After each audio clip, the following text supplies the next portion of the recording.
Bismillahirrahmanirrahim. Assalamualaikum warahmatullahi wabarakatuh. Alhamdulillah, mudah-mudahan kita semua pagi ini dalam keadaan sehat walafiat ya.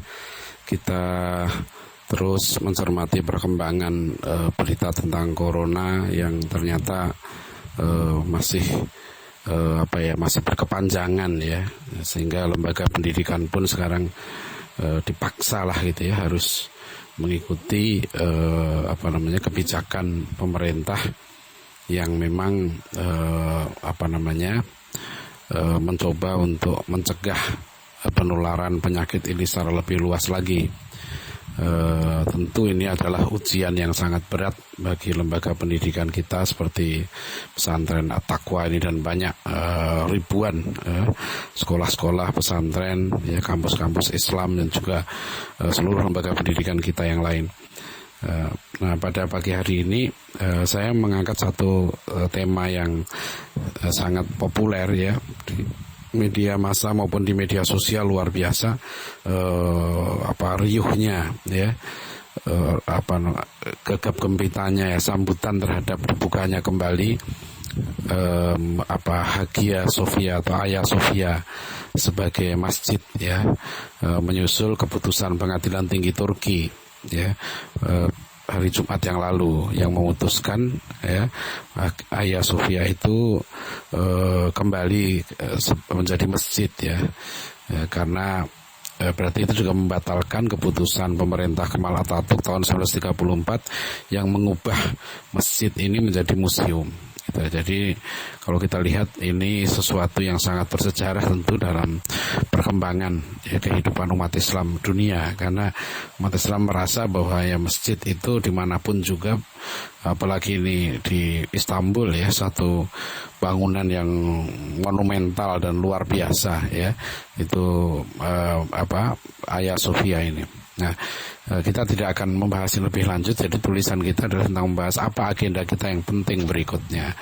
Ya, kita tahu bahwa persoalan kita yang utama saat ini ya tetap saja adalah manusianya. Jadi setelah misalnya Hagia Sophia menjadi masjid, ya, sekarang kita tunggu untuk apa masjid itu gitu kan. Apakah hanya sekedar untuk sholat saja atau nanti akan menjadi pusat peradaban Islam. Ya, banyak masjid-masjid di negeri kita pun sekarang ini luar biasa ya, indahnya bangunannya. Ya, sekarang kita bersyukur ya di negeri di Indonesia ini ada keleluasaan ya untuk memanage masjid itu, mengelola masjid itu. Ya, bisa dikatakan masjid itu kita di Indonesia ini bebas ya mengelola masjid sesuai dengan visi dan juga kemampuan kita. Jadi beda sekali kan dengan di Cina ya, di Xinjiang misalnya, tidak bisa umat Islam di sana memanage masjid, mengelola masjid seperti keinginan mereka gitu. Nah, ini kita syukuri ya. Makanya yang terpenting dalam menyambut ya kembalinya Hagia Sophia sebagai masjid ini adalah bagaimana kita melahirkan ya manusia-manusia yang mampu ya mengisi lembaga-lembaga Islam ya, seperti masjid, sekolah, kemudian lembaga kesehatan Islam seperti rumah sakit ya, termasuk partai-partai Islam juga, termasuk institusi negara ya yang sekarang banyak dibincang tentang kekhilafan itu atau khilafah Islamiyah itu. Jadi kalau kita bicara Hagia Sophia ini kan tentu ya sosok yang selalu kita ingat adalah Muhammad Al-Fatih. Ya, Muhammad Al-Fatih ini. Nah, Muhammad Al-Fatih ini memang seorang khalifah ya, khalifah kaum muslimin, pemimpin Turki Utsmani waktu itu ya, yang dikenal ya begitu hebat lah. Kalau nggak salah di usia 22 tahun sudah menjadi khalifah, dan kemudian kalau nggak salah di usia 24 tahun ya sudah menaklukkan Konstantinopel. Ya, ini luar biasa. Tapi sekali lagi itu ya, kalau kita mau mengambil hikmah dari peristiwa penaklukan Konstantinopel ini dengan Muhammad Al-Fatih sebagai aktor utamanya ya, maka kita harus melihat pada proses ya, bagaimana ya mendidik seorang muslim gitu ya sampai muncul menjadi seorang Muhammad Al-Fatih. Nah, itu yang penting. Ya, jadi kita jangan Al-Fatih hebat, terus apa dampaknya bagi kita sekarang? Kan yang terpenting bagi kita sekarang bagaimana sih kita bisa melahirkan kembali gitu ya sosok-sosok seperti Muhammad Al-Fatih, Salahuddin Al-Ayyubi dan sebagainya. Nah, itulah yang namanya proses pendidikan. Itu yang agenda yang terpenting kita sekarang ini gitu ya. Bagaimana kita menerapkan satu proses pendidikan sehingga bisa melahirkan orang-orang seperti Muhammad Al-Fatih. Sebab Muhammad Al-Fatih itu tidak sendirian. Dalam hadits Rasulullah pun yang menyebutkan bahwa nanti pemimpin terbaik itu pemimpin yang menaklukkan Konstantinia itu juga begitu juga para pasukannya. Ya, Muhammad Al-Fatih tidak sendiri. Muhammad Al-Fatih itu bukan seperti seorang Superman gitu ya, kemudian hebat karena mendapatkan jimat kan gitu ya, kan nggak begitu gitu, atau seperti seorang Ken Arok gitu kan yang hebat setelah dapat keris empu gandring, nggak begitu konsep dalam Islam kebangkitan generasi ya. Muhammad Al-Fatih itu lahir dari sebuah proses pendidikan. Ya, dan dalam kitab Ta'limul Muta'allim yang disebutkan ya kalau sukses pendidikan itu tergantung pada tiga unsur. Satu ya gurunya, ya.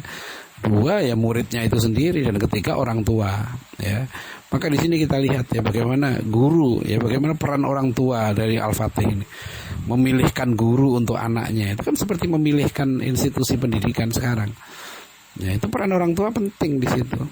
Ya, jadi Sultan Murad kedua ini gitu ya nggak sembarangan memilihkan guru untuk anaknya. Ya, tidak sembarangan ya memasukkan anaknya ke kuliah di mana, kan ini jenjang pendidikan tinggi Muhammad Al-Fatih. Nggak sembarangan ya, dia pilih guru yang hebat itu, Syekh Al-Qurani dan Syekh Aksamsuddin itu. Ya, bagaimana gurunya ini yang luar biasa.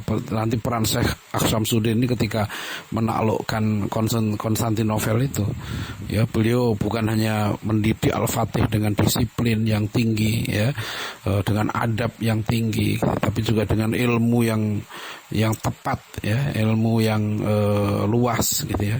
Karena Syekh Aksamsuddin ini seorang ahli ilmu, ya.